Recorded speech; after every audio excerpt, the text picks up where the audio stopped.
एक महत्त्वाची बातमी। नसरापूर घटनेतील पीडितेच्या कुटुंबियांनी तासाभरापासून मुंबई बंगळुरू महामार्ग रोखून धरलाय।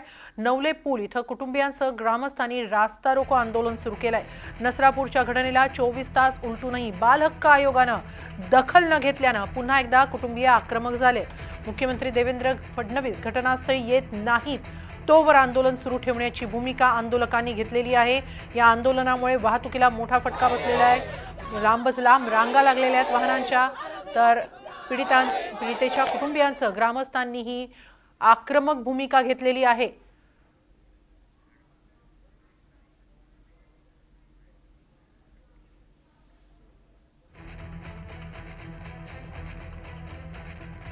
याबाबत अधिक माहिती घेऊया आमचे प्रतिनिधी अजिंक्य धायगुडे यांच्याकडून। अजिंक्य, काय सध्या स्थिती आहे?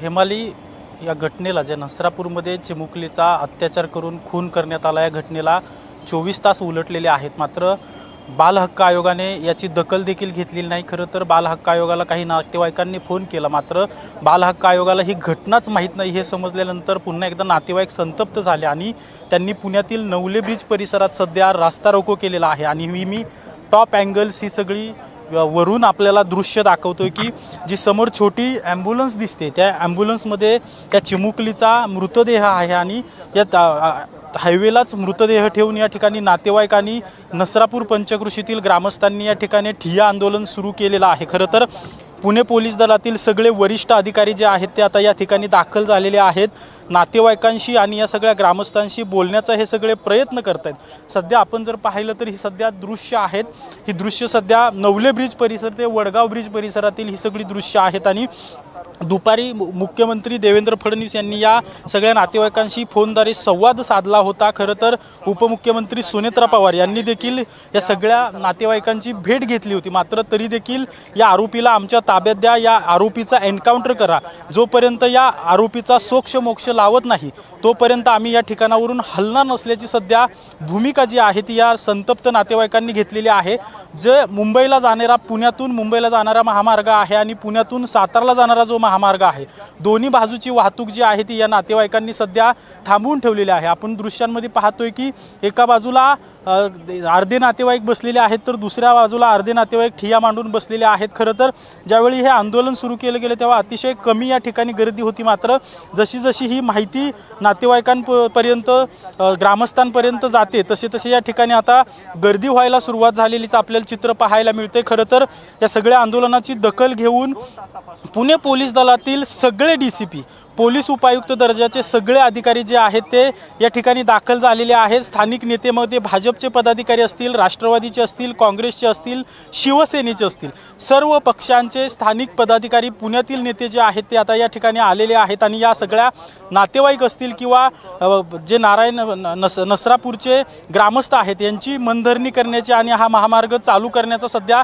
प्रयत्न या सगळ्यांच्या मार्फत सुरू आहे। मात्र सध्या तरी हे नातेवाईक आणि ग्रामस्थ जे आहेत ते ऐकण्याच्या मनस्थितीत नसल्याचं आपल्याला पाहायला मिळते। आणि जोपर्यंत मुख्यमंत्री देवेंद्र फडणवीस या ठिकाणी येत नाहीत किंवा काहीतरी ठोस आम्हाला आश्वासन दिलं जात नाही, या आरोपीचा एन्काउंटर जोपर्यंत केला जात नाही तोपर्यंत आम्ही या ठिकाणावर हलणार नसल्याची सध्या भूमिका या ठिकाणी घेतली गेलेली आहे। खरं तर काल 6 वाजताच्या सुमारास या आरोपीला पोलिसांनी अटक केली होती। आता या घटनेला 24 तास देखील उलटून गेलेले आहेत आणि या चिमुकलीचा मृतदेह देखील या ठिकाणीच आहे। खरं तर ससून रुग्णालयात पुण्यातील शवविच्छेदन पार पडल्यानंतर खरं तर अंत्यविधीचा कार्यक्रम होता, मात्र जो बाल हक्क आयोग आहे या बाल हक्क आयोगाला या घटनेची माहिती नसल्याचं ज्यावेळी नातेवाईकांना समजलं, खरं तर या नातेवाईकांची अपेक्षा होती की बाल हक्क आयोगाने हे सगळ्या घटनेची गंभीर दखल घेऊन तातडीने पुढचे आदेश देणं अपेक्षित होतं, मात्र बाल हक्क आयोगाला या घटनेची माहितीच नसल्याचं ज्यावेळी या सगळ्या नातेवाईकांना समजलं त्यानंतर हे नातेवाईक पुन्हा एकदा संतप्त झाले आणि पुण्यातील वडगाव परिसरात ही सगळी आता आंदोलन जे आहे ते हे नातेवाईक करत आहेत। जवळपास 1000च्या आसपास हे सगळे नागरिक जे आहेत ते या ठिकाणी आलेले आपल्याला पाहायला मिळत आहेत। यात नातेवाईकांचा समावेश आहे आणि गावकऱ्यांचा देखील समावेश असल्याचं पाहायला मिळतंय।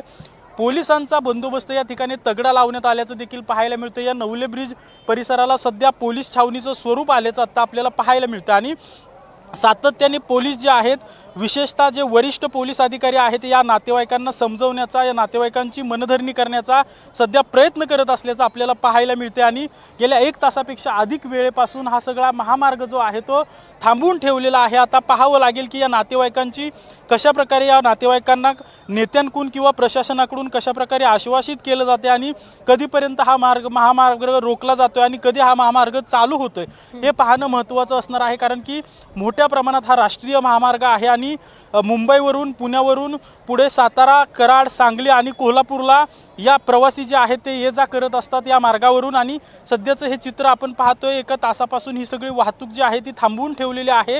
काय तोडगा निघतोय, काय सांगितलं जाते आणि नातेवाईक या प्रशासनाचं किंवा जे नेते या सगळ्या नातेवाईकांना समजवण्याचा प्रयत्न करतायत, या नेत्यांचं काही ऐकलं जाते का, हे सध्या पाहणं महत्त्वाचं असणार आहे। मात्र सध्या तरी नातेवाईक आपल्या मागणीवर ठाम आहे आणि त्यांचं म्हणणं आहे, एकतर या जो आरोपी आहे भीमराव कांबळे याला ठेचून मारा किंवा याचा लवकरात लवकर एन्काउंटर करा, अशी ही नातेवाईकांची मागणी आहे। खरं नक्की अजिंक्य, असेच संपर्कात राहा। आपल्याबरोबर शिवसेना ठाकरे गटाच्या उपनेत्या सुषमा अंधारे फोन लाईनवरून आहेत। सुषमाजी, 24 तास उलटूनही बाल हक्क आयोगानं या घटनेची म्हणजे नसरापूरमधल्या घटनेची दखल घेतली नाही असं ग्रामस्थांचं म्हणणं आहे। यावर आपली काय प्रतिक्रिया? याच मागणीसाठी ग्रामस्थांनी रास्ता रोकोही केलाय। मुळात आपल्याकडे बाल हक्क आयोग असेल किंवा महिला हक्क आयोग असेल किंवा अगदी गृह खातं असेल, असून अडचण नसून खोळंब अशी परिस्थिती आहे। त्यामुळे या लोकांकडून काही अपेक्षा करण्यात अर्थ नाही। एरवी निवडणुका वगैरे असल्यावर त्या कोण खुशीबेन मेहता आणि अजून त्यांच्या ज्या बायका आहेत त्या लुडबुड करण्यासाठी आणि पुढे जी हुजुरी करण्यासाठी सगळ्यात पुढे असतात। मात्र आता जेव्हा इथे आपण स्क्रीनवर दाखवताय आणि हजारोंचा जनसमुदाय तिथे दाखवताय, मगाशी 3:30-4 वाजता या चिमुरडीचं डेड बॉडी DSK मध्ये आणली गेली आणि तेव्हापासून ही सगळी लोक म्हणतायत की आम्हाला तुम्ही ठोस कारवाई काय केली ती सांगा, आणि ती कारवाई अजिबात दाखवली जात नाही। त्यावर मला प्रश्न पडतोय की गिल नावाचे जे पोलीस अधिकारी आहेत, हे पोलीस अधिकारी सुद्धा समोर येत नाहीयेत आणि नेमके आता काय त्यांनी लाईन ऑफ ऍक्शन काय आहे त्यांची, यावर त्यांनी खरं तर आश्वस्त केलं पाहिजे। या सगळ्या ज्या पीडितेचं जे कुटुंब आहे आणि त्यांचे नातेवाईक आहेत त्यांच्याशी येऊन त्यांनी संवाद साधला पाहिजे। तो संवाद अजूनही साधला जात नाहीये। आधीच 2 दिवसापासून त्या लेकराचे एवढे हाल झाले आणि आता त्याचे अंत्यविधी तरी किमान शांततेत आणि सुखासमाधानाने व्हायला हवेत, परंतु निव्वळ प्रशासनाच्या हलगर्जीपणामुळे आणि दुर्लक्षितपणामुळे हा सगळा केस तयार झालेला आहे। या संदर्भात आपल्याकडून काय भूमिका घेतली जाईल? आपल्याकडून काही मागणी सरकारकडे? मी मगाशी त्यांच्यातल्या अंबादे नावाच्या एका कार्यकर्त्याशी बोललेली आहे। रात्रीपासून मी या पीडितेचे कुटुंबीय आणि या सगळ्या लोकांशी संपर्कात आहे। मात्र मी सध्या महाराष्ट्राच्या बाहेर असल्यामुळे तिथे पोहोचू शकलेली नाही। मी लवकरात लवकर धायरीला पोहोचून या सगळ्या लोकांना भेटणार आहे। मात्र सध्या तरी माझा गिल यांच्याशी संपर्क करण्याचा प्रयत्न आहे आणि त्यांना बोलून की ही नेमकी आता त्यांनी काय तपासाची दिशा कुठेपर्यंत आलेली आहे, कारण संबंधिताला ताब्यात घेतलेले आहे, मात्र त्याच्यावर नेमकी कोणती कलम दाखल झाली, कोणत्या कलमाअंतर्गत त्याला अटक झालेली आहे, त्याचा PCR किंवा इतर गोष्टी ज्या आहेत त्यावर काय नेमके ऍक्शन घेतलेले आहेत, या संबंधाने कुठलीही माहिती अजून पुढे आलेली नाही। पण तुम्हाला कारण काय वाटतं की 24 तास झाले तरी सुद्धा बाल हक्क आयोग दखल घेत नाही? नाही, कारण काय असणार आहे? या लोकांना फक्त आणि फक्त प्रत्येक गोष्टीमध्ये राजकारण शोधायची सवय आहे।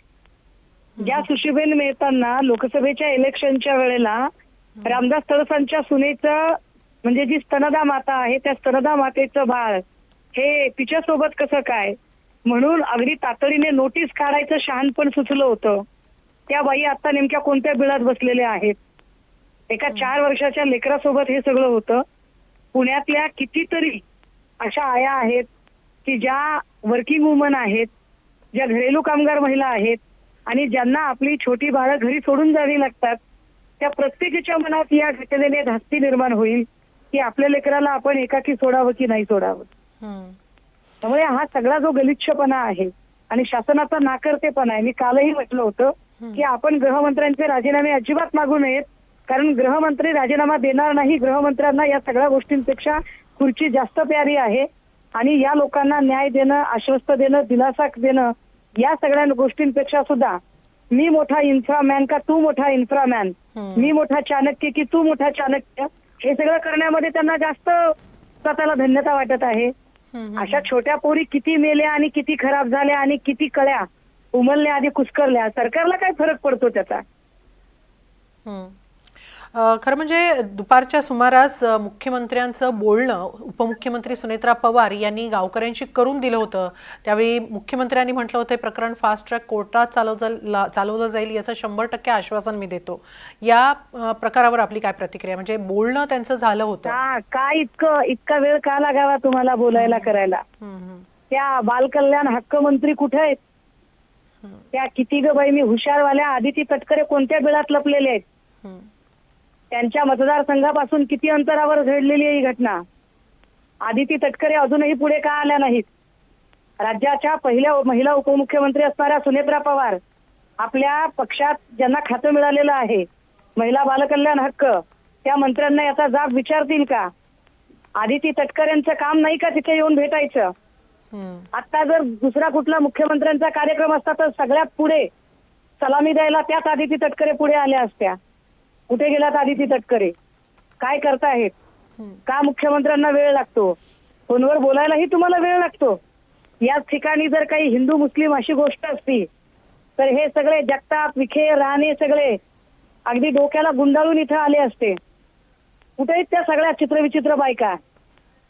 4 वर्षाच्या लेकराला खराब केलं जातं आणि यांना अजिबात त्यांच्याकडे संवेदना नावाची गोष्ट शिल्लक राहत नाही.